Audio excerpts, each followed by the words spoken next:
ਖਬਰਾਂ ਦੇ ਬੁਲੇਟਿਨ ਦੇ ਸਪਾਂਸਰ ਨੇ ਰੀਅਲਟਰ ਗੁਰਜਤਿੰਦਰ ਸਿੰਘ ਰੰਧਾਵਾ। ਹਰ ਤਰ੍ਹਾਂ ਦੀ ਪ੍ਰਾਪਰਟੀ ਖਰੀਦਣ ਤੇ ਵੇਚਣ ਲਈ ਤੁਸੀਂ ਕਾਲ ਕਰ ਸਕਦੇ ਹੋ। ਸਤਿ ਸ੍ਰੀ ਅਕਾਲ, ਤੁਸੀਂ ਵੇਖ ਰਹੇ ਹੋ ਪੰਜਾਬ ਮੇਲ USA TV। ਮੈਂ ਹਾਂ ਸੰਜੀਵ ਯਸ਼ ਖੰਨਾ। ਖਬਰਾਂ ਦੇ ਬੁਲੇਟਿਨ ਦੇ ਵਿੱਚ ਸਵਾਗਤ। ਸਭ ਤੋਂ ਪਹਿਲਾਂ ਚੋਣਵੀਆਂ ਖਬਰਾਂ। ਹਰਸ਼ ਮਨੀ ਮਾਮਲੇ ਵਿੱਚ ਟਰੰਪ ਨੂੰ ਸਜ਼ਾ ਹੋਣੀ ਚਾਹੀਦੀ ਹੈ, ਜੱਜ ਨੇ ਦਿੱਤਾ ਜੇਲ੍ਹ ਨਾ ਹੋਣ ਦਾ ਸੰਕੇਤ। ਟਰੂਡੋ ਦੇ ਸੋਮਵਾਰ ਤੱਕ ਅਸਤੀਫਾ ਦੇਣ ਦੀ ਸੰਭਾਵਨਾ। ਪੰਜਾਬ ਸਾਰਿਆਂ ਲਈ ਸੰਘਰਸ਼ ਕਰ ਰਿਹਾ ਹੈ, ਡੱਲੇਵਾਲ ਨੂੰ ਕੁਝ ਹੋਇਆ ਤਾਂ ਕੇਂਦਰ ਸਰਕਾਰ ਦੀ ਹੋਵੇਗੀ ਜ਼ਿੰਮੇਵਾਰੀ, ਉਗਰਾਹਾਂ। ਮਰਹੂਮ ਡਾਕਟਰ ਮਨਮੋਹਨ ਸਿੰਘ ਨੂੰ ਪੰਥ ਰਤਨ ਦੇਣ ਦੀ ਮੰਗ। MP ਅੰਮ੍ਰਿਤਪਾਲ ਸਿੰਘ ਨੇ ਨਵੀਂ ਪਾਰਟੀ ਦਾ ਕੀਤਾ ਐਲਾਨ, ਇਹ ਨਾਂ ਰੱਖਿਆ। ਡਾਕਟਰ SP ਸਿੰਘ ਓਬਰਾਏ ਦਾ ਇੱਕ ਹੋਰ ਨੇਕ ਉਪਰਾਲਾ, ਜਾਰਜੀਆ ਵਿੱਚ ਮਾਰੇ ਗਏ ਰਵਿੰਦਰ ਦੇ ਪਰਿਵਾਰ ਦੀ ਕੀਤੀ ਵੱਡੀ ਮਦਦ। ਹੁਣ ਇਹਨਾਂ ਖਬਰਾਂ ਦਾ ਵਿਸਥਾਰ ਅਤੇ ਦੇਸ਼ ਵਿਦੇਸ਼ ਦੀਆਂ ਹੋਰ ਵੀ ਖਬਰਾਂ।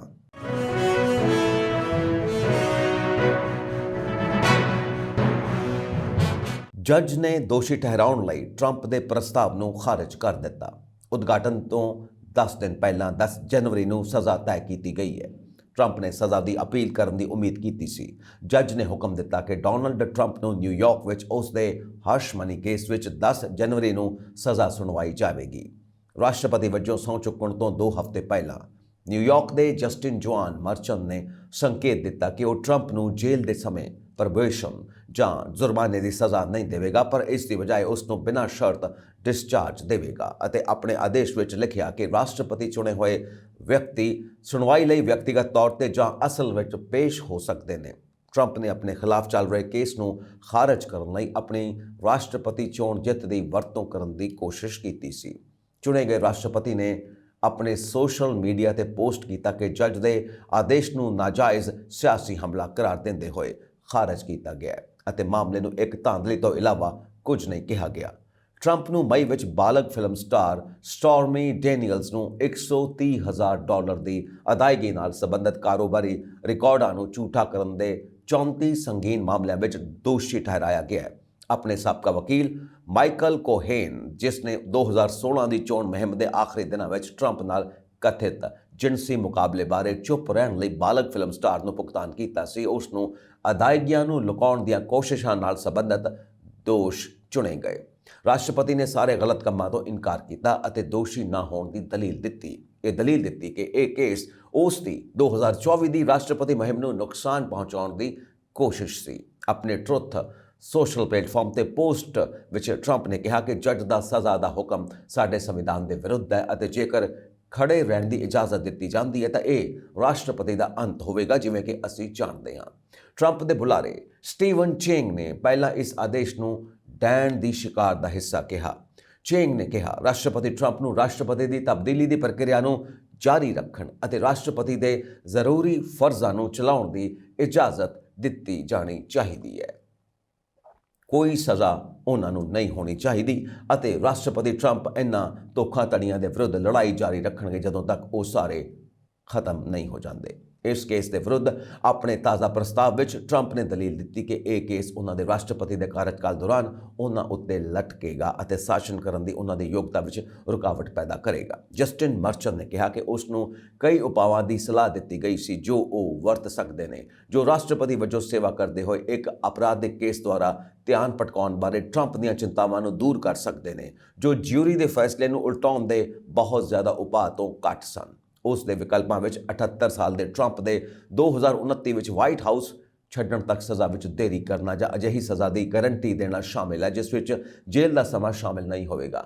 ਟਰੰਪ ਨੇ ਸ਼ੁਰੂ ਵਿੱਚ ਅਤੇ ਅਸਫਲ ਦਲੀਲ ਦਿੱਤੀ ਸੀ ਕਿ ਉਸ ਦੇ ਖਿਲਾਫ ਕੇਸ ਰਾਸ਼ਟਰਪਤੀ ਦੀ ਛੋਟ ਬਾਰੇ ਸੁਪਰੀਮ ਕੋਰਟ ਦੇ ਫੈਸਲੇ ਦੇ ਉਲਟ ਚੱਲਿਆ ਸੀ। ਜੁਲਾਈ ਵਿੱਚ ਦੇਸ਼ ਦੀ ਸਿਖਰਲੀ ਅਦਾਲਤ ਨੇ ਫੈਸਲਾ ਦਿੱਤਾ ਕਿ ਰਾਸ਼ਟਰਪਤੀਆਂ ਨੂੰ ਅਧਿਕਾਰਿਤ ਕਾਰਵਾਈਆਂ ਲਈ ਅਪਰਾਧਿਕ ਮੁਕੱਦਮਿਆਂ ਤੋਂ ਵਿਆਪਕ ਛੋਟ ਹੁੰਦੀ ਹੈ ਜੋ ਉਹ ਅਹੁਦੇ ਤੇ ਹੁੰਦੇ ਨੇ। ਹਾਲਾਂਕਿ ਪਿਛਲੇ ਮਹੀਨੇ ਜਸਟਿਨ ਮਰਚੈਂਟ ਨੇ ਫੈਸਲਾ ਸੁਣਾਇਆ ਸੀ ਕਿ ਟਰੰਪ ਦੀ ਹਰਸ਼ ਮਨੀ ਸਜ਼ਾ ਨੂੰ ਜਾਇਜ਼ ਕਰਾਰ ਦਿੱਤਾ। ਟਰੰਪ ਵਰਤਮਾਨ ਵਿੱਚ ਵਾਈਟ ਹਾਊਸ ਵਿੱਚ ਸੇਵਾ ਕਰਨ ਵਾਲਾ ਪਹਿਲਾ ਦੋਸ਼ੀ ਕਰਾਰ ਦਿੱਤਾ ਗਿਆ।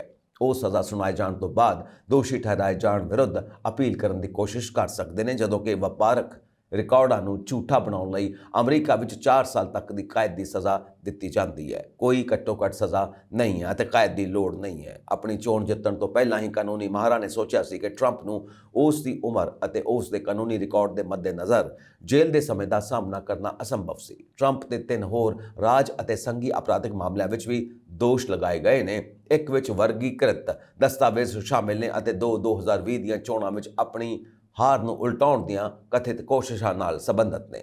ਚੁਣੇ ਗਏ ਰਾਸ਼ਟਰਪਤੀ ਨੂੰ ਪਹਿਲਾਂ 26 ਨਵੰਬਰ ਨੂੰ ਸਜ਼ਾ ਸੁਣਾਈ ਜਾਣੀ ਸੀ, ਪਰ ਟਰੰਪ ਦੇ ਰਾਸ਼ਟਰਪਤੀ ਚੋਣ ਜਿੱਤਣ ਤੋਂ ਬਾਅਦ ਜਸਟਿਨ ਮਰਚਨ ਨੇ ਤਾਰੀਖ ਨੂੰ ਪਿੱਛੇ ਪਾ ਦਿੱਤਾ। ਟੋਰਾਂਟੋ ਕੈਨੇਡਾ ਦੇ ਪ੍ਰਧਾਨ ਮੰਤਰੀ ਜਸਟਿਨ ਟਰੂਡੋ ਦੀ ਕੁਰਸੀ ਖਤਰੇ ਵਿੱਚ ਹੈ। ਉਸ ਦੇ ਅਹੁਦਾ ਛੱਡਣ ਦਾ ਦਬਾਅ ਵੱਧਦਾ ਜਾ ਰਿਹਾ ਹੈ। ਤਾਜ਼ਾ ਰਿਪੋਰਟ ਮੁਤਾਬਿਕ ਟਰੂਡੋ ਸੋਮਵਾਰ ਤੱਕ ਆਪਣੇ ਅਸਤੀਫੇ ਦਾ ਐਲਾਨ ਕਰ ਸਕਦੇ ਨੇ। ਕੈਨੇਡਾ ਵਿੱਚ ਐਂਗਜ਼ ਰੀਡ ਦੇ ਤਾਜ਼ਾ ਪੋਲ ਵਿੱਚ ਸੱਤਾਧਾਰੀ ਲਿਬਰਲ ਨੂੰ ਸਿਰਫ 16% ਸਮਰਥਨ ਮਿਲਿਆ ਹੈ। ਨਤੀਜੇ ਵਜੋਂ ਉਹਨਾਂ ਨੂੰ ਸੰਸਦ ਵਿੱਚ ਘੱਟ ਤੋਂ ਘੱਟ 5 ਸੀਟਾਂ ਮਿਲ ਸਕਦੀਆਂ ਨੇ। ਪਿਛਲੇ ਕੁਝ ਦਿਨਾਂ ਤੋਂ ਵੱਖ-ਵੱਖ ਖੇਤਰੀ ਕਾਕਸ ਬਗਾਵਤਾਂ ਤੇ ਕਈ ਰਿਪੋਰਟਾਂ ਆਈਆਂ ਨੇ ਅਤੇ ਇੰਜ ਜਾਪਦਾ ਜਿਵੇਂ ਪ੍ਰਧਾਨ ਮੰਤਰੀ ਜਸਟਿਨ ਟਰੂਡੋ ਆਪਣੀ ਆਖਰੀ ਪੜਾਅ ਵਿੱਚ ਨੇ। ਹਰ ਕੋਈ ਟਰੂਡੋ ਦੇ ਅਸਤੀਫੇ ਦੀ ਘੋਸ਼ਣਾ ਦੀ ਉਮੀਦ ਕਰ ਰਿਹਾ ਹੈ, ਜਿਸ ਦੇ ਸੋਮਵਾਰ ਤੱਕ ਆਉਣ ਦੀ ਉਮੀਦ ਹੈ। ਉਕਤ ਰਿਪੋਰਟ ਦੇ ਸ਼ਬਦ ਕੁਝ ਹੱਦ ਤੱਕ ਗੁਪਤ ਨੇ ਅਤੇ ਇਹ ਇੱਕ ਨਹੀਂ ਰਹਿ ਸਕਦੇ ਕਿ ਟਰੂਡੋ ਅਹੁਦਾ ਛੱਡ ਦੇਣਗੇ ਜਾਂ ਅਸਲ ਵਿੱਚ ਕੌਣ ਇਸ ਦੀ ਤਿਆਰੀ ਕਰ ਰਿਹਾ ਜਾਂ ਉਮੀਦ ਕਰ ਰਿਹਾ ਹੈ।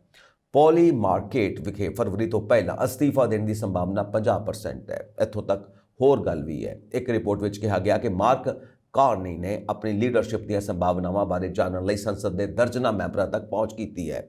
ਇੱਥੇ ਸਭ ਤੋਂ ਮੁਸ਼ਕਲ ਇਹ ਹੈ ਕਿ ਲਿਬਰਲ ਪਾਰਟੀ ਦੀ ਲੋਕਪ੍ਰਿਯਤਾ ਘਟਦੀ ਜਾ ਰਹੀ ਹੈ। ਸੰਭਾਵਿਤ ਤੌਰ ਤੇ ਸਹੀ ਲੀਡਰਸ਼ਿਪ ਦੌੜ ਚਲਾਉਣ ਲਈ ਪਾਰਟੀ ਕੋਲ ਸਮਾਂ ਨਹੀਂ ਹੋਵੇਗਾ, ਕਿਉਂਕਿ ਵਿਰੋਧੀ ਪਾਰਟੀਆਂ ਮਹੀਨੇ ਦੇ ਅੰਤ ਵਿੱਚ ਸਰਕਾਰ ਨੂੰ ਡੇਗ ਸਕਦੀਆਂ ਨੇ। ਇੱਕ ਵੱਖਰੀ ਰਿਪੋਰਟ ਵਿੱਚ ਕਿਹਾ ਗਿਆ ਕਿ ਲਿਬਰਲ ਕਾਕਸ ਦੀ ਬੈਠਕ ਬੁੱਧਵਾਰ ਨੂੰ ਹੋਵੇਗੀ। ਕੈਨੇਡੀਅਨ ਰਾਜਨੀਤੀ ਬਾਰੇ ਕੁਝ ਸਰਵੇਖਣਾਂ ਦੇ ਨਤੀਜੇ ਆਉਣ ਵਾਲੀਆਂ ਚੋਣਾਂ ਵਿੱਚ ਲਿਬਰਲ ਪਾਰਟੀ ਅਤੇ ਵਿਰੋਧੀ ਕੰਜ਼ਰਵੇਟਿਵ ਪਾਰਟੀ ਦੇ ਸਮਰਥਨ ਵਿੱਚ ਗਿਰਾਵਟ ਦਿਖਾ ਰਹੇ ਨੇ। ਹਾਲ ਹੀ ਵਿੱਚ ਨੈਨੋਜ਼ ਰਿਸਰਚ ਦੁਆਰਾ ਕਰਵਾਏ ਗਏ ਇੱਕ ਸਰਵੇਖਣ ਵਿੱਚ ਕੰਜ਼ਰਵੇਟਿਵ ਪਾਰਟੀ ਨੂੰ ਆਉਣ ਵਾਲੀਆਂ ਚੋਣਾਂ ਵਿੱਚ ਬੜ੍ਹਤ ਮਿਲਦੀ ਦਿਖਾਈ ਗਈ। ਅਜਿਹੇ ਵਿੱਚ ਲਿਬਰਲ ਪਾਰਟੀ ਦੇ ਕਈ ਸਹਿਯੋਗੀ ਟਰੂਡੋ ਤੇ ਅਹੁਦਾ ਛੱਡਣ ਲਈ ਦਬਾਅ ਬਣਾ ਰਹੇ ਨੇ। ਇਸ ਦੇ ਨਾਲ ਹੀ ਪਾਰਟੀ ਦੇ ਕੁਝ ਨੇਤਾਵਾਂ ਨੇ ਖੁੱਲ੍ਹੇਆਮ ਟਰੂਡੋ ਨੂੰ ਅਸਤੀਫਾ ਦੇਣ ਲਈ ਕਿਹਾ। ਇਸ ਸਭ ਤੋਂ ਇਲਾਵਾ ਟਰੂਡੋ ਦੇ ਸਹਿਯੋਗੀ ਰਹੇ ਨਿਊ ਡੈਮੋਕ੍ਰੈਟਿਕ ਪਾਰਟੀ ਦੇ ਆਗੂ ਜਗਮੀਤ ਸਿੰਘ ਨੇ ਵੀ ਉਸ ਵਿਰੁੱਧ ਪ੍ਰਸਤਾਵ ਲਿਆਉਣ ਦੀ ਗੱਲ ਕਹੀ ਹੈ। ਕਿਸਾਨਾਂ ਦੀਆਂ ਮੰਗਾਂ ਮਨਵਾਉਣ ਲਈ 11 ਮਹੀਨਿਆਂ ਤੋਂ ਜਾਰੀ ਸੰਘਰਸ਼ ਅਤੇ ਕਿਸਾਨ ਆਗੂ ਜਗਜੀਤ ਸਿੰਘ ਡੱਲੇਵਾਲ ਵੱਲੋਂ 40 ਦਿਨਾਂ ਤੋਂ ਜਾਰੀ ਮਰਨ ਵਰਤ ਦਰਮਿਆਨ ਅੱਜ ਢਾਬੀ ਗੁਜਰਾ ਬਾਰਡਰ ਤੇ ਕੀਤੀ ਗਈ ਕਿਸਾਨ ਮਹਾਪੰਚਾਇਤ ਇਤਿਹਾਸਿਕ ਹੋ ਨਿਬੜੀ। ਕੜਾਕੇ ਦੀ ਠੰਡ ਅਤੇ ਸੰਘਣੀ ਧੁੰਦ ਦੇ ਬਾਵਜੂਦ ਇੱਥੇ ਕਿਸਾਨਾਂ ਦਾ ਲਾਮਿਸਾਲ ਇਕੱਠ ਹੋਇਆ। ਕਿਸਾਨ ਆਗੂ ਜਗਜੀਤ ਸਿੰਘ ਡੱਲੇਵਾਲ ਨੇ ਹਾਲਾਤ ਗੰਭੀਰ ਹੋਣ ਦੇ ਬਾਵਜੂਦ ਇਕੱਠ ਨੂੰ ਸੰਬੋਧਨ ਕੀਤਾ ਅਤੇ ਕਿਹਾ ਕਿ ਫਸਲਾਂ ਤੇ ਘੱਟੋ ਘੱਟ ਸਮਰਥਨ ਮੁੱਲ ਪੂਰੇ ਦੇਸ਼ ਦੀ ਲੋੜ ਹੈ ਤੇ ਪੰਜਾਬ ਸਿਰਫ ਆਪਣੇ ਲਈ ਨਹੀਂ ਸਗੋਂ ਪੂਰੇ ਮੁਲਕ ਦੇ ਕਿਸਾਨਾਂ ਲਈ ਸੰਘਰਸ਼ ਕਰ ਰਿਹਾ ਹੈ। ਮਹਾਪੰਚਾਇਤ ਦੌਰਾਨ ਪੰਜਾਬ ਤੋਂ ਇਲਾਵਾ ਹਰਿਆਣਾ, ਯੂਪੀ, ਬਿਹਾਰ, ਤਾਮਿਲਨਾਡੂ, ਕਰਨਾਟਕ ਅਤੇ ਰਾਜਸਥਾਨ ਸਮੇਤ ਹੋਰ ਸੂਬਿਆਂ ਦੇ ਕਿਸਾਨਾਂ ਨੇ ਵੀ ਸ਼ਿਰਕਤ ਕੀਤੀ ਹੈ। ਇਸ ਮੌਕੇ ਸ਼ੁਭਕਰਨ ਸਿੰਘ ਬਲੋਂ ਨੇ ਵੀ ਯਾਦ ਕੀਤਾ ਗਿਆ।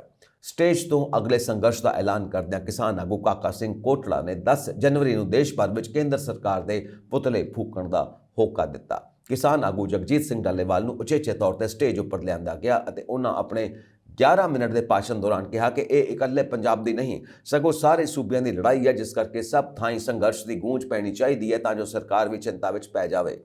ਮੰਗਾਂ ਮੰਨੇ ਜਾਣ ਤੱਕ ਮਰਨ ਵਰਤ ਜਾਰੀ ਰੱਖਣ ਦੀ ਮੁੜ ਐਲਾਨ ਕਰਦਿਆਂ ਉਹਨਾਂ ਕਿਹਾ, ਜਿੱਤਾਂਗੇ ਜਾਂ ਮਰਾਂਗੇ, ਦੋਵਾਂ ਵਿੱਚੋਂ ਇੱਕ ਤਾਂ ਕਰਾਂਗੇ। ਡੱਲੇਵਾਲ ਨੇ ਕਿਹਾ ਕਿ ਦੇਸ਼ ਵਿੱਚ 7 ਲੱਖ ਕਿਸਾਨ ਖੁਦਕੁਸ਼ੀਆਂ ਕਰ ਚੁੱਕੇ ਨੇ ਅਤੇ ਉਹਨਾਂ ਦੀ ਜਾਨ ਤਾਂ ਇਸ ਦੇ ਮੁਕਾਬਲੇ ਤੁੱਛ ਜਿਹੀ ਹੈ। ਉਹ ਜਾਣਦੇ ਨੇ, ਉਹ ਚਾਹੁੰਦੇ ਨੇ ਕਿ ਭਵਿੱਖ ਵਿੱਚ ਅਜਿਹੀਆਂ ਘਟਨਾਵਾਂ ਨਾ ਵਾਪਰਨ।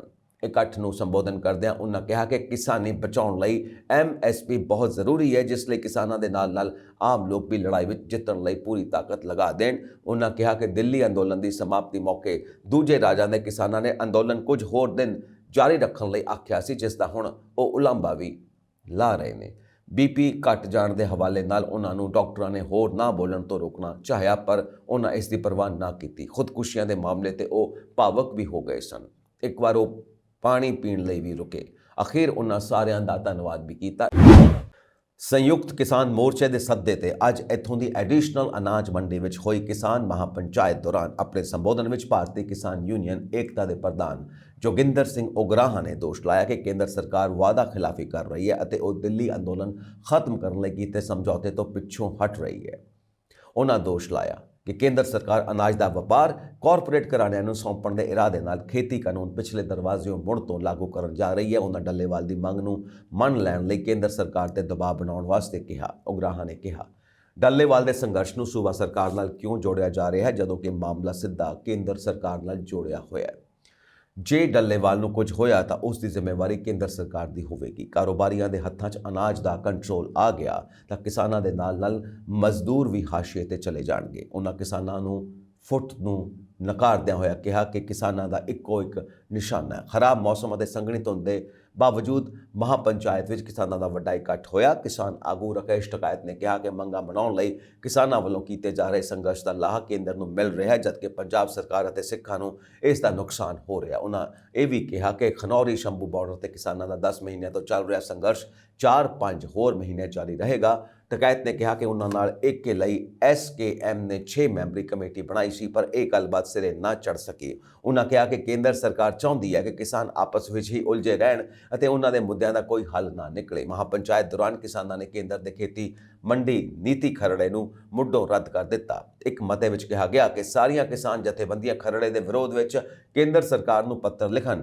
ਇਸ ਦੌਰਾਨ ਖਨੌਰੀ ਬਾਰਡਰ ਤੇ ਮਰਨ ਵਰਤ ਉੱਪਰ ਬੈਠੇ ਕਿਸਾਨ ਆਗੂ ਜਗਜੀਤ ਸਿੰਘ ਡੱਲੇਵਾਲ ਨੂੰ ਹਮਾਇਤ ਦਿੰਦਿਆਂ ਆਗੂਆਂ ਨੇ ਕੇਂਦਰ ਨੂੰ ਚੇਤਾਵਨੀ ਦਿੱਤੀ ਕਿ ਜੇ ਉਹਨਾਂ ਨੂੰ ਕੁਝ ਹੋਇਆ ਤਾਂ ਇਸ ਦੀ ਜ਼ਿੰਮੇਵਾਰੀ ਸਰਕਾਰ ਦੀ ਹੋਵੇਗੀ। ਉਹਨਾਂ ਕੇਂਦਰ ਨੂੰ ਡੱਲੇਵਾਲ ਨਾਲ ਗੱਲਬਾਤ ਕਰਕੇ ਕਿਸਾਨੀ ਮੰਗਾਂ ਮੰਨਣ ਲਈ ਜ਼ੋਰ ਪਾਇਆ। ਖਰਾਬ ਮੌਸਮ ਅਤੇ ਠੰਡ ਦੇ ਬਾਵਜੂਦ ਵੱਡੀ ਗਿਣਤੀ ਵਿੱਚ ਜੁੜੇ ਕਿਸਾਨਾਂ ਨੂੰ ਰਾਕੇਸ਼ ਟਕੈਤ, ਜੋਗਿੰਦਰ ਸਿੰਘ ਉਗਰਾਹਾਂ, ਡਾਕਟਰ ਦਰਸ਼ਨਪਾਲ, ਰਾਮਿੰਦਰ ਪਟਿਆਲਾ, ਮਨਜੀਤ ਸਿੰਘ ਧਨੇਰ, ਸੁਖਦੇਵ ਜੰਮੂ, ਆਰ ਵਕਾਇਆ, ਸਤਿਆਵਾਨ, ਬਲਦੇਵ ਸਿੰਘ ਨਿਹਾਲ, ਜੋਗਿੰਦਰ ਸਿੰਘ ਨੈਣ, ਰੁਲਦੂ ਸਿੰਘ ਅਤੇ ਹੋਰ ਆਗੂਆਂ ਨੇ ਸੰਬੋਧਨ ਕੀਤਾ। ਮਹਾਪੰਚਾਇਤ ਨੂੰ ਸੰਬੋਧਨ ਕਰਦਿਆਂ ਭਾਰਤੀ ਕਿਸਾਨ ਯੂਨੀਅਨ ਦੇ ਆਗੂ ਰਾਕੇਸ਼ ਟਕੈਤ ਨੇ ਕਿਹਾ ਕਿ ਜੇ ਹਾਲੇ ਵੀ ਕੇਂਦਰ ਸਰਕਾਰ ਨੇ ਕਿਸਾਨਾਂ ਦੀਆਂ ਹੱਕੀ ਮੰਗਾਂ ਨਾ ਮੰਨੀਆਂ ਤਾਂ ਦਿੱਲੀ ਅੰਦੋਲਨ ਲਈ ਖਰੜਾ ਤਿਆਰ ਹੈ। ਉਹਨਾਂ ਕਿਹਾ ਕਿ ਮੰਗਾਂ ਮਨਵਾਉਣ ਲਈ ਦਿੱਲੀ ਜਾ ਕੇ ਉਸ ਨੂੰ ਘੇਰਨ ਦੀ ਲੋੜ ਨਹੀਂ, ਸਗੋਂ KMP ਅਤੇ ਹੋਰ ਥਾਵਾਂ ਤੇ ਰਾਹ ਬੰਦ ਕਰਕੇ ਕੇਂਦਰ ਤੇ ਦਬਾਅ ਬਣਾਇਆ ਜਾਵੇਗਾ। ਉਹਨਾਂ ਹਰਿਆਣਾ ਸਰਕਾਰ ਵੱਲੋਂ MSP ਦੇਣ ਦੇ ਦਾਅਵੇ ਵੀ ਰੱਦ ਕਰ ਦਿੱਤੇ। ਉਹਨਾਂ UP ਵਿੱਚ ਸੰਗਠਨ ਖੜਾ ਕਰਨ ਲਈ ਵੀ ਮਦਦ ਮੰਗੀ। ਮਹਾਪੰਚਾਇਤ ਵਿੱਚ ਔਰਤਾਂ ਪੀਲੀਆਂ ਚੁੰਨੀਆਂ ਲੈ ਕੇ ਪੁੱਜੀਆਂ ਸਨ। ਵੱਖ-ਵੱਖ ਜਥੇਬੰਦੀਆਂ ਅਤੇ ਪਿੰਡਾਂ ਵੱਲੋਂ ਲੰਗਰ ਤੇ ਚਾਹ ਨਾਸ਼ਤੇ ਤੋਂ ਇਲਾਵਾ ਸਾਹਿਤ ਦੇ ਸਟਾਲ ਵੀ ਲਗਾਏ ਹੋਏ ਸਨ। ਇੱਥੇ ਪੰਜਾਬ ਕਾਂਗਰਸ ਨੇ ਸ਼੍ਰੀ ਅਕਾਲ ਤਖਤ ਦੇ ਜਥੇਦਾਰ ਗਿਆਨੀ ਰਘਬੀਰ ਸਿੰਘ ਨੂੰ ਅਪੀਲ ਕੀਤੀ ਕਿ ਸਾਬਕਾ ਪ੍ਰਧਾਨ ਮੰਤਰੀ ਡਾਕਟਰ ਮਨਮੋਹਨ ਸਿੰਘ ਦੀਆਂ ਸੇਵਾਵਾਂ ਨੂੰ ਧਿਆਨ ਵਿੱਚ ਰੱਖਦਿਆਂ ਉਹਨਾਂ ਨੂੰ ਅਕਾਲ ਤਖਤ ਵੱਲੋਂ ਪੰਥ ਰਤਨ ਦੀ ਉਪਾਧੀ ਨਾਲ ਨਵਾਜ਼ਿਆ ਜਾਵੇ। ਇਸ ਸੰਬੰਧੀ ਪੰਜਾਬ ਕਾਂਗਰਸ ਦੇ ਪ੍ਰਧਾਨ ਅਮਰਿੰਦਰ ਸਿੰਘ ਰਾਜਾ ਵੜਿੰਗ ਵੱਲੋਂ ਪੱਤਰ ਅਕਾਲ ਤਖਤ ਦੇ ਜਥੇਦਾਰ ਗਿਆਨੀ ਰਘਬੀਰ ਸਿੰਘ ਨੂੰ ਭੇਜਿਆ ਗਿਆ। ਇਹ ਪੱਤਰ ਪੰਜਾਬ ਕਾਂਗਰਸ ਦੇ ਸੀਨੀਅਰ ਆਗੂ ਭਗਵੰਤ ਪਾਲ ਸਿੰਘ ਸੱਚਰ ਨੇ ਅੱਜ ਅਕਾਲ ਤਖਤ ਦੇ ਸਕੱਤਰੇਤ ਵਿੱਚ ਸੌਂਪਿਆ। ਸ਼੍ਰੀ ਸੱਚਰ ਨੇ ਦੱਸਿਆ ਕਿ ਇਹ ਪੱਤਰ ਸਕੱਤਰੇਤ ਵਿੱਚ ਕਰਮਚਾਰੀਆਂ ਨੂੰ ਸੌਂਪ ਦਿੱਤਾ ਗਿਆ ਹੈ। ਉਹਨਾਂ ਦੱਸਿਆ ਕਿ ਜਥੇਦਾਰ ਗਿਆਨੀ ਰਘਬੀਰ ਸਿੰਘ ਦਫ਼ਤਰ ਵਿੱਚ ਮੌਜੂਦ ਨਹੀਂ ਸਨ, ਇਸ ਲਈ ਪੱਤਰ ਕਰਮਚਾਰੀਆਂ ਨੂੰ ਸੌਂਪ ਦਿੱਤਾ ਗਿਆ ਜੋ ਇਸ ਨੂੰ ਜਥੇਦਾਰ ਸਾਹਿਬ ਨੂੰ ਸੌਂਪ ਦੇਣਗੇ। ਇਸ ਪੱਤਰ ਵਿੱਚ ਪੰਜਾਬ ਕਾਂਗਰਸ ਦੇ ਪ੍ਰਧਾਨ ਨੇ ਜਥੇਦਾਰ ਗਿਆਨੀ ਰਘਬੀਰ ਸਿੰਘ ਨੂੰ ਅਪੀਲ ਕੀਤੀ ਹੈ ਕਿ ਭਾਰਤ ਦੇ ਪਹਿਲੇ ਸਿੱਖ ਪ੍ਰਧਾਨ ਮੰਤਰੀ ਡਾਕਟਰ ਮਨਮੋਹਨ ਸਿੰਘ ਦੀਆਂ ਪੰਥ ਪ੍ਰਤੀ ਸੇਵਾਵਾਂ ਅਤੇ ਯੋਗਦਾਨ ਨੂੰ ਦੇਖਦੇ ਹੋਏ ਉਹਨਾਂ ਨੂੰ ਪੰਥ ਰਤਨ ਨਾਲ ਨਵਾਜ਼ਿਆ ਜਾਵੇ। ਉਹਨਾਂ ਲਿਖਿਆ ਕਿ ਭਾਰਤ ਦੇ ਪਹਿਲੇ ਸਿੱਖ ਪ੍ਰਧਾਨ ਮੰਤਰੀ ਵਜੋਂ ਉਹਨਾਂ ਦੀ ਸਥਿਤੀ ਵਿਸ਼ਵ ਪੱਧਰ ਤੇ ਸਿੱਖ ਭਾਈਚਾਰੇ ਨਾਲ ਮਾਣ ਅਤੇ ਮਾਨਤਾ ਦਾ ਪ੍ਰਤੀਕ ਹੈ। ਉਹਨਾਂ ਨੇ 84 ਦੇ ਸਿੱਖ ਵਿਰੋਧੀ ਦੰਗਿਆਂ ਲਈ ਸੰਸਦ ਵਿੱਚ ਮੁਆਫੀ ਮੰਗੀ ਸੀ ਅਤੇ ਪੀੜਤ ਪਰਿਵਾਰਾਂ ਲਈ ਮੁਆਵਜ਼ੇ ਤੇ ਮੁੜ ਵਸੇਬੇ ਨੂੰ ਯਕੀਨੀ ਬਣਾਇਆ। ਉਹਨਾਂ 60,000 ਕਰੋੜ ਰੁਪਏ ਦੀ ਕਰਜ਼ਾ ਮੁਆਫੀ ਦੀ ਸ਼ੁਰੂਆਤ ਕੀਤੀ, ਜਿਸ ਨਾਲ ਪੰਜਾਬ ਦੇ ਅਣਗਿਣਤ ਕਿਸਾਨਾਂ ਨੂੰ ਲਾਭ ਹੋਇਆ। ਉਹਨਾਂ ਨੇ ਸ਼੍ਰੀ ਨਨਕਾਣਾ ਸਾਹਿਬ, ਸ਼੍ਰੀ ਕਰਤਾਰਪੁਰ ਸਾਹਿਬ ਅਤੇ ਹੋਰ ਧਾਰਮਿਕ ਸਥਾਨਾਂ ਦੇ ਦਰਸ਼ਨ ਕਰਨ ਵਾਲੇ ਸਿੱਖਾਂ ਲਈ ਪਾਕਿਸਤਾਨ ਜਾਣ ਵਾਲੇ ਤੀਰਥ ਮਾਰਗਾਂ ਦੀ ਸਹੂਲਤ ਲਈ ਬਾਰਡਰ ਕ੍ਰਾਸਿੰਗ ਦੀ ਸਹੂਲਤ ਤੇ ਬੁਨਿਆਦੀ ਢਾਂਚਾ ਸੁਚਾਰੂ ਢੰਗ ਨਾਲ ਮੁਹੱਈਆ ਕਰਵਾਇਆ। ਪੰਜਾਬ ਦੇ ਪੇਂਡੂ ਵਿਕਾਸ ਲਈ ਅਹਿਮ ਫੰਡ ਅਲਾਟ ਕੀਤੇ। ਪੰਜਾਬ ਕਾਂਗਰਸ ਦੇ ਪ੍ਰਧਾਨ ਵੱਲੋਂ ਜਥੇਦਾਰ ਨੂੰ ਅਪੀਲ ਕੀਤੀ ਗਈ ਕਿ ਉਹ ਡਾਕਟਰ ਮਨਮੋਹਨ ਸਿੰਘ ਨੂੰ ਪੰਥ ਰਤਨ ਦੀ ਉਪਾਧੀ ਦੇਣ ਬਾਰੇ ਲੋੜੀਂਦੀ ਵਿਚਾਰ ਚਰਚਾ ਜ਼ਰੂਰ ਕਰਨ।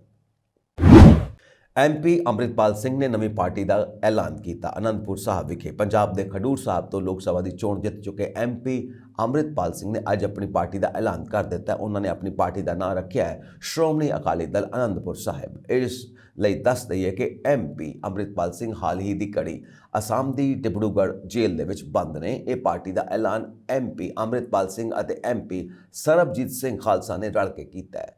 ਦਰਅਸਲ ਡਿਬਰੂਗੜ੍ਹ ਜੇਲ੍ਹ ਵਿੱਚ ਬੰਦ ਸਮਰਥਕਾਂ ਨੇ ਖਡੂਰ ਸਾਹਿਬ ਤੋਂ ਆਜ਼ਾਦ ਸੰਸਦ ਮੈਂਬਰ ਅੰਮ੍ਰਿਤਪਾਲ ਸਿੰਘ ਅਤੇ ਫਰੀਦਕੋਟ ਸੰਸਦੀ ਹਲਕੇ ਤੋਂ ਆਜ਼ਾਦ ਸੰਸਦ ਮੈਂਬਰ ਸਰਬਜੀਤ ਸਿੰਘ ਖਾਲਸਾ ਨੇ ਆਪਣੀ ਨਵੀਂ ਪਾਰਟੀ ਦੇ ਨਾਂ ਦਾ ਐਲਾਨ ਕਰ ਦਿੱਤਾ। ਸ਼ਨੀਵਾਰ ਨੂੰ ਸੰਸਦ ਮੈਂਬਰ ਸਰਬਜੀਤ ਸਿੰਘ ਖਾਲਸਾ ਨੇ ਐਲਾਨ ਕੀਤਾ ਕਿ ਉਹਨਾਂ ਦੀ ਨਵੀਂ ਪਾਰਟੀ ਦਾ ਨਾਂ ਸ਼੍ਰੋਮਣੀ ਅਕਾਲੀ ਦਲ ਅਨੰਦਪੁਰ ਸਾਹਿਬ ਹੋਵੇਗਾ, ਜਿਸ ਦਾ ਰਸਮੀ ਐਲਾਨ 14 ਜਨਵਰੀ ਨੂੰ ਮੁਕਤਸਰ ਵਿਖੇ ਮਾਘੀ ਮੇਲੇ ਦੌਰਾਨ ਹੋਣ ਵਾਲੀ ਪੰਥ ਬਚਾਓ ਪੰਜਾਬ ਬਚਾਓ ਕਾਨਫਰੰਸ ਵਿੱਚ ਕੀਤਾ ਜਾਵੇਗਾ। ਉਨ੍ਹਾਂ ਕਿਹਾ ਕਿ ਪੰਜਾਬ ਨੂੰ ਬਚਾਉਣ ਲਈ ਨਵੀਂ ਸਿਆਸੀ ਪਾਰਟੀ ਦਾ ਗਠਨ ਜ਼ਰੂਰੀ ਹੈ। ਸ਼੍ਰੀ ਖਡੂਰ ਸਾਹਿਬ ਤੋਂ ਸੰਸਦ ਮੈਂਬਰ ਅੰਮ੍ਰਿਤਪਾਲ ਸਿੰਘ ਖਾਲਸਾ ਅਤੇ ਉਹਨਾਂ ਦੇ ਪਰਿਵਾਰ ਦੇ ਸਹਿਯੋਗ ਨਾਲ ਇਸ ਨਵੀਂ ਸਿਆਸੀ ਪਾਰਟੀ ਰਾਹੀਂ ਪੰਜਾਬ ਨੂੰ ਬਚਾਉਣ ਲਈ ਯਤਨ ਕੀਤੇ ਜਾਣਗੇ। ਪੰਜਾਬ ਦੇ ਹੱਕਾਂ ਲਈ ਲੜਾਈ ਲੜੀ ਜਾਵੇਗੀ। ਸੰਸਦ ਮੈਂਬਰ ਸਰਬਜੀਤ ਸਿੰਘ ਖਾਲਸਾ ਨੇ ਕਿਹਾ ਕਿ ਉਹਨਾਂ ਦੀ ਨਵੀਂ ਪਾਰਟੀ ਸ਼੍ਰੋਮਣੀ ਅਕਾਲੀ ਦਲ ਅਨੰਦਪੁਰ ਸਾਹਿਬ ਵਿੱਚ ਪੰਜਾਬ ਤੋਂ ਧਾਰਮਿਕ ਸੋਚ ਵਾਲੇ ਅਤੇ ਚੰਗੇ ਕਿਰਦਾਰ ਵਾਲੇ ਲੋਕ ਸ਼ਾਮਿਲ ਹੋਣਗੇ ਜੋ ਪੰਜਾਬ ਨੂੰ ਬਚਾਉਣਾ ਚਾਹੁੰਦੇ ਨੇ। ਉਹਨਾਂ ਕਿਹਾ ਕਿ ਉਹਨਾਂ ਦੀ ਪਾਰਟੀ ਸੂਬੇ ਦੇ ਹੋਰ ਅਧਿਕਾਰਾਂ ਲਈ ਸਿਆਸੀ ਤੌਰ ਤੇ ਲੜੇਗੀ। ਇਸ ਨਵੀਂ ਪਾਰਟੀ ਦਾ ਉਦੇਸ਼ ਪੰਜਾਬ ਦੇ ਲੋਕਾਂ ਨੂੰ ਇੱਕ ਹੋਰ ਵਿਕਲਪ ਦੇਣਾ ਹੈ। ਅੰਮ੍ਰਿਤਪਾਲ ਸਿੰਘ ਦੇ ਪਿਤਾ ਤਰਸੇਮ ਸਿੰਘ ਦਾ ਕਹਿਣਾ ਹੈ ਕਿ ਪੰਜਾਬ ਨਸ਼ਿਆਂ ਦੀ ਦਲਦਲ ਵਿੱਚ ਧੱਸ ਰਿਹਾ ਹੈ। ਧਰਮ ਪਰਿਵਰਤਨ ਹੋ ਰਿਹਾ ਹੈ। ਕਿਸਾਨਾਂ ਦੇ ਮਸਲੇ ਨੇ ਅਤੇ ਬੰਦੀ ਸਿੰਘਾਂ ਦੀ ਰਿਹਾਈ ਦਾ ਮੁੱਦਾ ਵੀ ਹੈ। ਅਸੀਂ ਇਹਨਾਂ ਸਾਰੇ ਮੁੱਦਿਆਂ ਨੂੰ ਹੱਲ ਕਰਾਂਗੇ। ਪੰਜਾਬ ਵਿੱਚ ਸਿਆਸੀ ਹਲਚਲ ਤੇਜ਼ ਹੋ ਗਈ ਹੈ। ਅੰਮ੍ਰਿਤਪਾਲ ਧੜੇ ਦੇ ਨਵੀਂ ਪਾਰਟੀ ਦੇ ਐਲਾਨ ਤੋਂ ਬਾਅਦ ਪੰਜਾਬ ਦੇ ਸਿਆਸੀ ਖੇਤਰ ਵਿੱਚ ਹਲਚਲ ਮਚ ਗਈ ਹੈ। ਪਿਛਲੇ ਸਾਲ ਲੋਕ ਸਭਾ ਚੋਣਾਂ ਦੌਰਾਨ ਅੰਮ੍ਰਿਤਪਾਲ ਨੇ ਪੰਜਾਬ ਦੀ ਖਡੂਰ ਸਾਹਿਬ ਸੀਟ ਤੋਂ ਆਜ਼ਾਦ ਉਮੀਦਵਾਰ ਵਜੋਂ ਚੋਣ ਲੜੀ ਸੀ। ਇਸ ਦੌਰਾਨ ਅੰਮ੍ਰਿਤਪਾਲ ਨੇ ਖਡੂਰ ਸਾਹਿਬ ਸੀਟ ਤੋਂ 404-430 ਵੋਟਾਂ ਹਾਸਲ ਕੀਤੀਆਂ ਸਨ। ਅੰਮ੍ਰਿਤਪਾਲ ਨੇ ਕਾਂਗਰਸੀ ਉਮੀਦਵਾਰ ਕੁਲਬੀਰ ਸਿੰਘ ਜ਼ੀਰਾ ਤੋਂ 1,97,120 ਵੋਟਾਂ ਨਾਲ ਚੋਣ ਜਿੱਤੀ। ਪੰਜਾਬ ਦੀਆਂ ਲੋਕ ਸਭਾ ਸੀਟਾਂ ਤੇ ਕਿਸੇ ਵੀ ਉਮੀਦਵਾਰ ਦੀ ਇਹ ਸਭ ਤੋਂ ਵੱਡੀ ਜਿੱਤ ਸੀ। ਇਸ ਸਮੇਂ ਸੰਸਦ ਮੈਂਬਰ ਰਾਸ਼ਟਰੀ ਸੁਰੱਖਿਆ ਕਾਨੂੰਨ ਦੇ ਤਹਿਤ ਅਸਾਮ ਦੀ ਡਿਬਰੂਗੜ੍ਹ ਜੇਲ੍ਹ ਵਿੱਚ ਬੰਦ ਨੇ। ਪਿਛਲੇ ਦਿਨੀ ਜਾਰਜੀਆ ਵਿੱਚ ਹੋਏ ਇੱਕ ਦਰਦਨਾਕ ਹਾਦਸੇ ਵਿੱਚ ਮਾਰੇ ਗਏ 11 ਪੰਜਾਬੀ ਨੌਜਵਾਨਾਂ ਵਿੱਚ ਸ਼ਾਮਿਲ ਜਲੰਧਰ ਜ਼ਿਲ੍ਹੇ ਦੇ ਪਿੰਡ ਕੋਟ ਰਾਮਦਾਸ ਨਾਲ ਸੰਬੰਧਿਤ ਰਵਿੰਦਰ ਕੁਮਾਰ ਦੇ ਘਰ ਦੁੱਖ ਵੰਡਾਉਣ ਲਈ ਪਹੁੰਚੇ ਸਰਬੱਤ ਦਾ ਭਲਾ ਚੈਰੀਟੇਬਲ ਟਰੱਸਟ ਦੇ ਬਾਨੀ ਡਾਕਟਰ ਐਸ.ਪੀ. ਸਿੰਘ ਓਬਰਾਏ ਵੱਲੋਂ ਪੀੜਤ ਪਰਿਵਾਰ ਦੀ ਵੱਡੀ ਮਦਦ ਕੀਤੀ ਗਈ। ਇਸ ਮੌਕੇ ਗੱਲਬਾਤ ਕਰਦਿਆਂ ਕੌਮਾਂਤਰੀ ਪੱਧਰ ਦੇ ਉੱਘੇ ਸਮਾਜ ਸੇਵੀ ਡਾਕਟਰ ਐਸ.ਪੀ. ਸਿੰਘ ਓਬਰਾਏ ਨੇ ਦੱਸਿਆ ਕਿ ਜਾਰਜੀਆ ਹਾਦਸੇ ਵਿੱਚ ਰਵਿੰਦਰ ਕੁਮਾਰ ਦੀ ਮੌਤ ਹੋ ਜਾਣ ਨਾਲ ਉਸ ਦੀ ਪਤਨੀ, 3 ਛੋਟੇ-ਛੋਟੇ ਬੱਚਿਆਂ ਤੋਂ ਇਲਾਵਾ ਬਾਕੀ ਪਰਿਵਾਰ ਦੇ ਦੁੱਖਾਂ ਦਾ ਪਹਾੜ ਟੁੱਟ ਗਿਆ ਹੈ। ਉਹਨਾਂ ਕਿਹਾ ਕਿ ਮੈਂ ਆਪਣਾ ਫਰਜ਼ ਸਮਝਦਿਆਂ ਇਸ ਔਖੀ ਘੜੀ ਵੇਲੇ ਰਵਿੰਦਰ ਕੁਮਾਰ ਦੀ ਪਤਨੀ ਕੰਚਨ ਨੂੰ ਸਰਬੱਤ ਦਾ ਭਲਾ ਚੈਰੀਟੇਬਲ ਟਰੱਸਟ ਵੱਲੋਂ ਘਰ ਦੇ ਗੁਜ਼ਾਰੇ ਲਈ 5000 ਰੁਪਏ ਮਹੀਨਾਵਾਰ ਪੈਨਸ਼ਨ ਦੇਣ ਤੋਂ ਇਲਾਵਾ ਉਸ ਦੇ 3 ਬੱਚਿਆਂ ਦੀ ਪੜ੍ਹਾਈ ਦੇ ਖਰਚ ਲਈ ਵੀ 5000 ਰੁਪਏ ਪ੍ਰਤੀ ਮਹੀਨਾ ਮਦਦ ਕਰਾਂਗਾ। ਉਹਨਾਂ ਇਹ ਵੀ ਦੱਸਿਆ ਕਿ ਉਕਤ ਮਦਦ ਤੋਂ ਇਲਾਵਾ ਰਵਿੰਦਰ ਕੁਮਾਰ ਦੀਆਂ 9 ਤੇ 11 ਸਾਲਾਂ ਦੀਆਂ 2 ਮਾਸੂਮ ਧੀਆਂ ਦੇ ਵਿਆਹਾਂ ਲਈ ਵੀ ਹੁਣ ਤੋਂ ਹੀ ਉਹਨਾਂ ਵੱਲੋਂ ਬੈਂਕ ਵਿੱਚ 2-2 ਲੱਖ ਰੁਪਏ ਦੀਆਂ FDRs ਕਰਵਾ ਕੇ ਦਿੱਤੀਆਂ ਜਾਣਗੀਆਂ। ਇਸ ਦੌਰਾਨ ਉਹਨਾਂ ਰਵਿੰਦਰ ਕੁਮਾਰ ਦੀ ਪਤਨੀ ਨੂੰ ਇਹ ਵੀ ਭਰੋਸਾ ਦਿੱਤਾ ਕਿ ਉਹਨਾਂ ਦੀ ਟੀਮ ਉਸ ਦੇ ਲਈ ਰੋਜ਼ਗਾਰ ਦਾ ਵੀ ਪ੍ਰਬੰਧ ਕਰੇਗੀ। ਡਾਕਟਰ ਓਬਰਾਏ ਨੇ ਇਹ ਵੀ ਦੱਸਿਆ ਕਿ ਉਹ ਬਹੁਤ ਹੀ ਜਲਦ ਜਾਰਜੀਆ ਹਾਦਸੇ ਵਿੱਚ ਮਾਰੇ ਗਏ ਬਾਕੀ ਪੰਜਾਬੀ ਨੌਜਵਾਨਾਂ ਦੇ ਘਰ ਵੀ ਜਾਣਗੇ ਅਤੇ ਉਹਨਾਂ ਦੇ ਪਰਿਵਾਰਾਂ ਦੀਆਂ ਲੋੜਾਂ ਮੁਤਾਬਿਕ ਉਹਨਾਂ ਦੀ ਮਦਦ ਵੀ ਕੀਤੀ ਜਾਵੇਗੀ। ਇਸ ਮੌਕੇ ਟਰੱਸਟ ਦੇ ਦੁਆਬਾ ਜ਼ੋਨ ਦੇ incharge Amarjot Singh, madam Kushma Sharma, advocate Manmohan Singh, Rakesh Khambra, Rajinder Chopra, SP Sharma ਹਾਜ਼ਰ ਸਨ। ਅਮਰੀਕਾ ਦੇ ਰਾਸ਼ਟਰਪਤੀ ਜੋ ਬਾਈਡਨ ਨੇ ਸਾਬਕਾ ਵਿਦੇਸ਼ ਮੰਤਰੀ Hillary Clinton, fashion designer Ralph Lauren, football superstar Lionel Messi, ਸਾਬਕਾ ਰੱਖਿਆ ਮੰਤਰੀ ਐਸ਼ਟਨ ਕਾਰਟਰ ਅਤੇ ਵਿਵਾਦਿਤ ਨਿਵੇਸ਼ਕ ਜਾਰਜ ਸੋਰੋਸ ਤੋਂ ਇਲਾਵਾ 14 ਲੋਕਾਂ ਨੂੰ ਪ੍ਰੈਜ਼ੀਡੈਂਸ਼ੀਅਲ ਮੈਡਲ ਆਫ ਫਰੀडम ਲਈ ਨਾਮਜ਼ਦ ਕੀਤਾ ਹੈ। ਬਾਈਡਨ ਸ਼ਨੀਚਰਵਾਰ ਦੁਪਹਿਰ ਨੂੰ ਰਾਸ਼ਟਰਪਤੀ ਦੀ ਸਰਕਾਰੀ ਰਿਹਾਇਸ਼ ਅਤੇ ਦਫ਼ਤਰ ਵਾਈਟ ਹਾਊਸ ਵਿੱਚ ਪੁਰਸਕਾਰ ਜੇਤੂਆਂ ਨੂੰ ਅਮਰੀਕਾ ਦਾ ਸਰਵਉੱਚ ਨਾਗਰਿਕ ਸਨਮਾਨ ਪ੍ਰੈਜ਼ੀਡੈਂਸ਼ੀਅਲ ਮੈਡਲ ਆਫ ਫਰੀडम ਪ੍ਰਦਾਨ ਕਰਨਗੇ। ਵਾਈਟ ਹਾਊਸ ਨੇ ਸ਼ਨੀਚਰਵਾਰ ਨੂੰ ਕਿਹਾ ਕਿ ਇਹ ਵਕਾਰੀ ਪੁਰਸਕਾਰ ਉਹਨਾਂ ਵਿਅਕਤੀਆਂ ਨੂੰ ਦਿੱਤਾ ਜਾਂਦਾ ਜਿਨ੍ਹਾਂ ਨੇ ਅਮਰੀਕਾ ਦੀ ਖੁਸ਼ਹਾਲੀ, ਕਦਰਾਂ ਕੀਮਤਾਂ ਜਾਂ ਸੁਰੱਖਿਆ, ਵਿਸ਼ਵ ਸ਼ਾਂਤੀ ਜਾਂ ਹੋਰ ਮਹੱਤਵਪੂਰਨ ਸਮਾਜਿਕ, ਜਨਤਕ ਜਾਂ ਨਿੱਜੀ ਯਤਨਾਂ ਵਿੱਚ ਮਿਸਾਲੀ ਯੋਗਦਾਨ ਪਾਇਆ। ਬਾਈਡਨ ਦਾ ਮੰਨਣਾ ਹੈ ਕਿ ਮਹਾਨ ਆਗੂ ਵਿਸ਼ਵਾਸ ਬਣਾਈ ਰੱਖਦੇ ਨੇ, ਸਾਰਿਆਂ ਨੂੰ ਬਰਾਬਰ ਮੌਕੇ ਦਿੰਦੇ ਨੇ ਅਤੇ ਸ਼ਿਸ਼ਟਾਚਾਰ ਨੂੰ ਸਭ ਤੋਂ ਉੱਪਰ ਰੱਖਦੇ ਨੇ। ਵਾਈਟ ਹਾਊਸ ਨੇ ਕਿਹਾ ਕਿ ਇਸ ਪੁਰਸਕਾਰ ਲਈ ਚੁਣੇ ਗਏ 19 ਵਿਅਕਤੀਆਂ ਵਿੱਚ ਕਲਿੰਟਨ, ਲਾਰੈਨ ਮੈਸੀ, ਕਾਰਟਰ ਅਤੇ ਸੋਰੋਸ ਸ਼ਾਮਿਲ ਨੇ ਜਿਨ੍ਹਾਂ ਨੇ ਅਮਰੀਕਾ ਅਤੇ ਦੁਨੀਆ ਨੂੰ ਬਿਹਤਰ ਜਗ੍ਹਾ ਬਣਾਇਆ ਹੈ।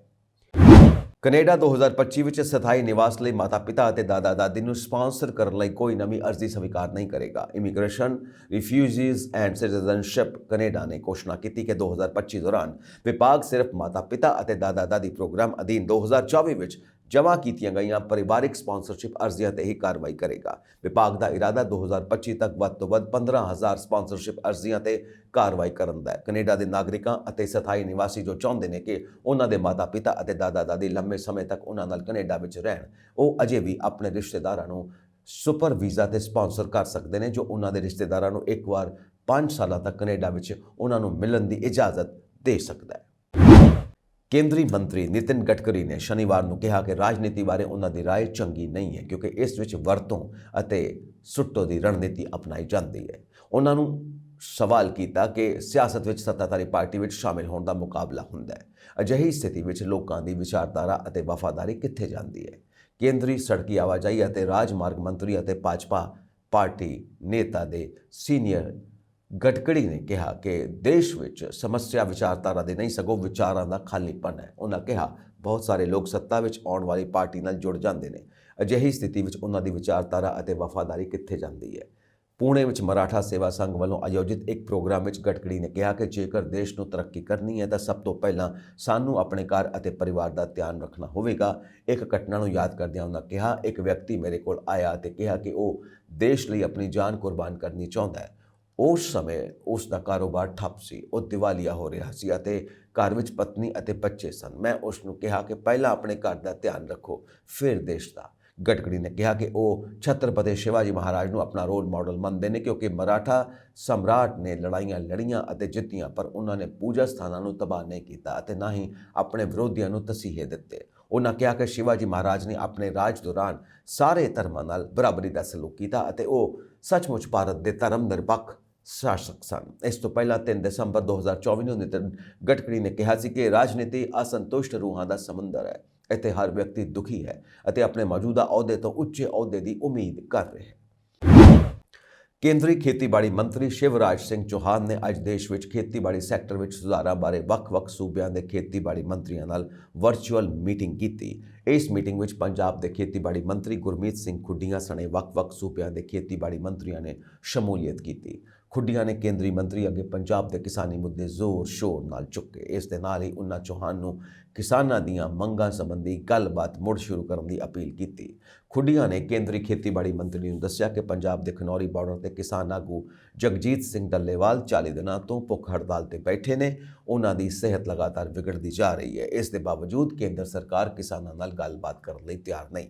ਉਹਨਾਂ ਕਿਹਾ ਕਿ ਕੇਂਦਰ ਸਰਕਾਰ ਨੂੰ ਕਿਸਾਨ ਆਗੂ ਦੀ ਜਾਨ ਬਚਾਉਣ ਅਤੇ ਕਿਸਾਨਾਂ ਦੇ ਮਾਮਲਿਆਂ ਦਾ ਜਲਦ ਤੋਂ ਜਲਦ ਹੱਲ ਕਰਨ ਲਈ ਅੱਗੇ ਆਉਣਾ ਚਾਹੀਦਾ ਹੈ। ਖੁੱਡੀਆਂ ਨੇ ਕਿਹਾ ਕਿ ਪੰਜਾਬ ਸਰਕਾਰ ਕਿਸਾਨਾਂ ਦੀਆਂ ਜਾਇਜ਼ ਮੰਗਾਂ ਦਾ ਸਮਰਥਨ ਕਰਦੀ ਹੈ। ਉਹਨਾਂ ਪੰਜਾਬ ਵਿੱਚ ਪਰਾਲੀ ਪ੍ਰਬੰਧਨ ਦਾ ਮੁੱਦਾ ਵੀ ਚੁੱਕਿਆ। ਉਹਨਾਂ ਕਿਹਾ ਕਿ ਜੇ ਕਿਸਾਨ ਪਰਾਲੀ ਖੇਤ ਵਿੱਚ ਹੀ ਵਾਹੁੰਦੇ ਨੇ ਤਾਂ ਕਿਸਾਨਾਂ ਨੂੰ 3 ਤੋਂ 4 ਹਜ਼ਾਰ ਰੁਪਏ ਪ੍ਰਤੀ ਏਕੜ ਦਾ ਵਾਧੂ ਖਰਚਾ ਚੱਲਣਾ ਪੈਂਦਾ ਹੈ। ਇਸ ਲਈ ਕੇਂਦਰ ਸਰਕਾਰ ਨੂੰ ਕਿਸਾਨਾਂ ਦੀ ਬਾਂਹ ਫੜਨੀ ਚਾਹੀਦੀ ਹੈ। ਉਹਨਾਂ ਕਿਹਾ ਕਿ ਪਰਾਲੀ ਦੇ ਵਿਗਿਆਨਕ ਢੰਗ ਨਾਲ ਪ੍ਰਬੰਧਨ ਲਈ 2500 ਰੁਪਏ ਪ੍ਰਤੀ ਏਕੜ ਦਿੱਤਾ ਜਾਵੇ। ਇਸ ਵਿੱਚ 2000 ਰੁਪਏ ਪ੍ਰਤੀ ਏਕੜ ਕੇਂਦਰ ਅਤੇ 500 ਰੁਪਏ ਪ੍ਰਤੀ ਏਕੜ ਪੰਜਾਬ ਸਰਕਾਰ ਵੱਲੋਂ ਦਿੱਤਾ ਜਾਵੇਗਾ। ਉਹਨਾਂ ਨੇ ਕੇਂਦਰੀ ਮੰਤਰੀ ਮੋਹਰੇ ਤਜਵੀਜ਼ ਰੱਖੀ ਕਿ ਪਰਾਲੀ ਦੇ ਪ੍ਰਬੰਧਨ ਲਈ ਫਸਲੀ ਰਹਿੰਦ ਖੂੰਹਦ ਪ੍ਰਬੰਧਨ ਮਸ਼ੀਨਾਂ ਤੇ ਸਬਸਿਡੀ ਦੇਣ ਤੋਂ ਇਲਾਵਾ ਸੂਬਾ ਸਰਕਾਰ ਨੂੰ CPG ਪਲਾਂਟ, ਬਾਇਓਫਿਊਲ ਪਲਾਂਟ, ਪਲਾਟੀਜ਼ੇਸ਼ਨ ਯੂਨਿਟਾਂ ਆਦਿ ਦੀ ਵੀ ਸਬਸਿਡੀ ਦੀ ਰਕਮ ਵਰਤਣ ਦੀ ਇਜਾਜ਼ਤ ਦਿੱਤੀ ਜਾਣੀ ਚਾਹੀਦੀ ਹੈ। ਖੇਤੀਬਾੜੀ ਮੰਤਰੀ ਨੇ ਕੇਂਦਰੀ ਮੰਤਰੀ ਤੋਂ ਗੁਲਾਬੀ ਸੁੰਡੀ ਤੇ ਚਿੱਟੀ ਮੱਖੀ ਰੋਧਕ ਬੀਜੀ 3 ਹਾਈਬ੍ਰਿਡ ਨਰਮੇ ਦੇ ਬੀਜਾਂ ਦੀ ਸੂਬੇ ਵਿੱਚ ਕਾਸ਼ਤ ਨੂੰ ਮਨਜ਼ੂਰੀ ਦੇਣ ਦੀ ਵੀ ਮੰਗ ਕੀਤੀ। ਉਹਨਾਂ ਫਸਲੀ ਵਿਭਿੰਨਤਾ ਦਾ ਮੁੱਦਾ ਵੀ ਚੁੱਕਿਆ। ਉਹਨਾਂ ਕਿਸਾਨਾਂ ਨੂੰ ਬਦਲਵੀਆਂ ਫਸਲਾਂ ਦੀ ਲਾਗਤ ਦੇ ਪਾੜੇ ਨੂੰ ਪੂਰਨ ਲਈ ਗੈਪ ਫੰਡਿੰਗ ਵਜੋਂ 15000 ਰੁਪਏ ਪ੍ਰਤੀ ਏਕੜ ਦੇਣ ਦੀ ਮੰਗ ਵੀ ਕੀਤੀ। ਪ੍ਰਧਾਨ ਮੰਤਰੀ ਨਰਿੰਦਰ ਮੋਦੀ ਨੇ ਅੱਜ ਭਾਰਤ ਮੰਡਪ ਵਿੱਚ ਗ੍ਰਾਮੀਣ ਭਾਰਤ ਮਹਾਉਤਸਵ ਦਾ ਉਦਘਾਟਨ ਕਰਦੇ ਹੋਏ ਕਿਹਾ ਕਿ ਸਰਕਾਰ ਨੇ ਪਿਛਲੇ 10 ਸਾਲਾਂ ਵਿੱਚ ਕਈ ਫਸਲਾਂ ਲਈ ਘੱਟੋ-ਘੱਟ ਸਮਰਥਨ ਮੁੱਲ MSP ਵਿੱਚ ਲਗਾਤਾਰ ਵਾਧਾ ਕੀਤਾ ਹੈ। ਉਹਨਾਂ ਕਿਹਾ ਕਿ ਪ੍ਰਧਾਨ ਮੰਤਰੀ ਸਨਮਾਨ ਨਿਧੀ ਰਾਹੀਂ ਕਿਸਾਨਾਂ ਨੂੰ ਲਗਭਗ 3 ਲੱਖ ਕਰੋੜ ਰੁਪਏ ਦੀ ਵਿੱਤੀ ਸਹਾਇਤਾ ਦਿੱਤੀ ਗਈ ਹੈ। ਉਹਨਾਂ ਕਿਹਾ ਕਿ ਪਿਛਲੇ 10 ਸਾਲਾਂ ਵਿੱਚ ਖੇਤੀ ਕਰਜ਼ਿਆਂ ਦੀ ਰਾਸ਼ੀ ਵਿੱਚ 3.5 ਗੁਣਾ ਵਾਧਾ ਹੋਇਆ। ਇਸ ਤੋਂ ਇਲਾਵਾ ਦੇਸ਼ ਵਿੱਚ 9000 ਤੋਂ ਵੱਧ ਕਿਸਾਨ ਉਤਪਾਦਕ ਸੰਸਥਾਵਾਂ ਵੀ ਵਿੱਤੀ ਸਹਾਇਤਾ ਪ੍ਰਾਪਤ ਕਰ ਰਹੀਆਂ ਨੇ। ਹੁਣ ਪਸ਼ੂ ਪਾਲਕਾਂ ਅਤੇ ਮੱਛੀ ਪਾਲਕਾਂ ਨੂੰ ਵੀ ਕਿਸਾਨ ਕ੍ਰੈਡਿਟ ਕਾਰਡ ਦਿੱਤੇ ਜਾ ਰਹੇ ਨੇ। 10ਵੇਂ ਪਾਤਸ਼ਾਹ ਸ੍ਰੀ ਗੁਰੂ ਗੋਬਿੰਦ ਸਿੰਘ ਜੀ ਦੇ ਪ੍ਰਕਾਸ਼ ਗੁਰਪੁਰਬ ਦੇ ਸਬੰਧ ਵਿੱਚ ਸ਼੍ਰੋਮਣੀ ਗੁਰਦੁਆਰਾ ਪ੍ਰਬੰਧਕ ਕਮੇਟੀ ਵੱਲੋਂ ਅੱਜ ਸ੍ਰੀ ਅਕਾਲ ਤਖ਼ਤ ਸਾਹਿਬ ਤੋਂ ਨਗਰ ਕੀਰਤਨ ਸਜਾਇਆ ਗਿਆ। ਸ੍ਰੀ ਗੁਰੂ ਗ੍ਰੰਥ ਸਾਹਿਬ ਜੀ ਦੀ ਛਤਰ ਛਾਇਆ ਹੇਠ ਅਤੇ 5 ਪਿਆਰਿਆਂ ਦੀ ਅਗਵਾਈ ਵਿੱਚ ਸਜਾਏ ਗਏ ਨਗਰ ਕੀਰਤਨ ਦੀ ਆਰੰਭਤਾ ਮੌਕੇ ਸੱਚਖੰਡ ਸ੍ਰੀ ਹਰਿਮੰਦਰ ਸਾਹਿਬ ਦੇ ਮੁੱਖ ਗ੍ਰੰਥੀ ਅਤੇ ਸ੍ਰੀ ਅਕਾਲ ਤਖ਼ਤ ਸਾਹਿਬ ਦੇ ਜਥੇਦਾਰ ਗਿਆਨੀ ਰਘਬੀਰ ਸਿੰਘ ਨੇ ਵੀ ਸ੍ਰੀ ਗੁਰੂ ਗ੍ਰੰਥ ਸਾਹਿਬ ਜੀ ਦਾ ਪਾਵਨ ਸਰੂਪ ਪਾਲਕੀ ਸਾਹਿਬ ਵਿੱਚ ਸੁਸ਼ੋਭਿਤ ਕੀਤਾ। ਇਸ ਮੌਕੇ ਗੱਤਕਾ ਅਤੇ ਬੈਂਡ ਪਾਰਟੀਆਂ ਨੇ ਹਾਜ਼ਰੀ ਭਰੀ ਅਤੇ ਸ਼ਬਦੀ ਜੱਥਿਆਂ ਨੇ ਗੁਰੂ ਸਾਹਿਬ ਦੀ ਉਸਤਤ ਵਿੱਚ ਗੁਰੂ ਜਸ ਗਾਇਨ ਕੀਤਾ। ਇਸ ਮੌਕੇ ਮੌਜੂਦ ਸ੍ਰੀ ਅਕਾਲ ਤਖ਼ਤ ਸਾਹਿਬ ਦੇ ਜਥੇਦਾਰ ਗਿਆਨੀ ਰਘਬੀਰ ਸਿੰਘ ਨੇ ਦਸ਼ਮ ਪਿਤਾ ਦੀ ਪਾਵਨ ਪ੍ਰਕਾਸ਼ ਗੁਰਪੁਰਬ ਦੀ ਸੰਗਤ ਨੂੰ ਵਧਾਈ ਦਿੰਦਿਆਂ ਕਿਹਾ ਕਿ ਦੁਨੀਆ ਦੇ ਧਾਰਮਿਕ ਇਤਿਹਾਸ ਅੰਦਰ ਸ੍ਰੀ ਗੁਰੂ ਗੋਬਿੰਦ ਸਿੰਘ ਦਾ ਜੀਵਨ ਲਾਸਾਨੀ ਅਤੇ ਪ੍ਰੇਰਣਾ ਨਾਇਕ ਹੈ। ਉਹਨਾਂ ਸੰਗਤ ਨੂੰ ਗੁਰੂ ਸਾਹਿਬ ਵੱਲੋਂ ਬਖਸ਼ੇ ਖੰਡੇ ਬਾਟੇ ਦਾ ਅੰਮ੍ਰਿਤ ਪਾਨ ਕਰਕੇ ਬਾਣੀ ਅਤੇ ਬਾਣੇ ਨਾਲ ਜੁੜਨ ਦੀ ਪ੍ਰੇਰਣਾ ਦਿੱਤੀ। ਸ੍ਰੀ ਅਕਾਲ ਤਖਤ ਸਾਹਿਬ ਤੋਂ ਆਰੰਭ ਹੋਣ ਮਗਰੋਂ ਨਗਰ ਕੀਰਤਨ ਦਾ ਬਾਜ਼ਾਰ ਮਾਈ ਸੇਵਾ, ਬਾਜ਼ਾਰ ਕਾਠੀਆ, ਬਾਜ਼ਾਰ ਪਾਪੜਾ, ਬਾਜ਼ਾਰ ਬਾਂਸਾ ਚੌਕ, ਛੱਤੀ ਖੂਹੀ, ਚਾਵਲ ਮੰਡੀ, ਦਾਲ ਮੰਡੀ, ਟਾਬ ਬਸਤੀ ਰਾਮ, ਜੌੜਾ ਪਿੱਪਲ, ਬਾਜ਼ਾਰ ਲੋਹਾਰਾ ਚੌਂਕ, ਲਛਮਣਪੁਰਾ ਚੌਂਕ, ਬਾਬਾ ਸਾਹਿਬ ਚੌਂਕ, ਪ੍ਰਾਗਦਾਸ ਥਾਵਾਂ ਤੇ ਸੰਗਤ ਵੱਲੋਂ ਭਰਵਾਂ ਸਵਾਗਤ ਕੀਤਾ ਗਿਆ। ਇਸ ਮੌਕੇ ਗੱਤਕਾ ਅਤੇ ਬੈਂਡ ਪਾਰਟੀਆਂ ਨੇ ਹਾਜ਼ਰੀ ਭਰੀ ਅਤੇ ਸ਼ਬਦੀ ਜੱਥਿਆਂ ਨੇ ਗੁਰੂ ਸਾਹਿਬ ਦੀ ਉਸਤਤਵੀ ਗੁਰੂ ਜਸ ਗਾਣ ਕੀਤਾ। ਇਸ ਮੌਕੇ ਮੌਜੂਦ ਸ੍ਰੀ ਅਕਾਲ ਤਖਤ ਸਾਹਿਬ ਦੇ ਜਥੇਦਾਰ ਗਿਆਨੀ ਰਘਬੀਰ ਸਿੰਘ ਨੇ ਦਸ਼ਮ ਪਿਤਾ ਜੀ ਦੇ ਪਾਵਨ ਪ੍ਰਕਾਸ਼ ਗੁਰਪੁਰਬ ਦੀ ਸੰਗਤ ਨੂੰ ਵਧਾਈ ਦਿੰਦਿਆਂ ਕਿਹਾ ਕਿ ਦੁਨੀਆ ਦੇ ਧਾਰਮਿਕ ਇਤਿਹਾਸ ਵਿੱਚ ਗੁਰੂ ਸਾਹਿਬ ਦਾ ਚਰਿੱਤਰ ਲਾਸਾਨੀ ਹੈ ਅਤੇ ਪ੍ਰੇਰਨਾਦਾਇਕ ਹੈ। ਪੰਜਾਬ ਵਿੱਚ ਸ਼ਨੀਵਾਰ ਰਾਤ ਤੋਂ ਹਲਕੀ ਧੁੰਦ ਫਿਰ ਦਿਖਾਈ ਦੇਣ ਲੱਗੀ। ਅੱਜ ਦੇ ਦਿਨ ਦੀ ਸ਼ੁਰੂਆਤ ਵੀ ਸੰਘਣੀ ਧੁੰਦ ਨਾਲ ਹੋਈ। ਇਸ ਦੇ ਨਾਲ ਹੀ ਧੁੰਦ ਅਤੇ ਠੰਡ ਕਾਰਨ ਚੰਡੀਗੜ੍ਹ ਦੇ ਸਕੂਲਾਂ ਦੀਆਂ ਛੁੱਟੀਆਂ 11 ਜਨਵਰੀ ਤੱਕ ਵਧਾ ਦਿੱਤੀਆਂ ਗਈਆਂ।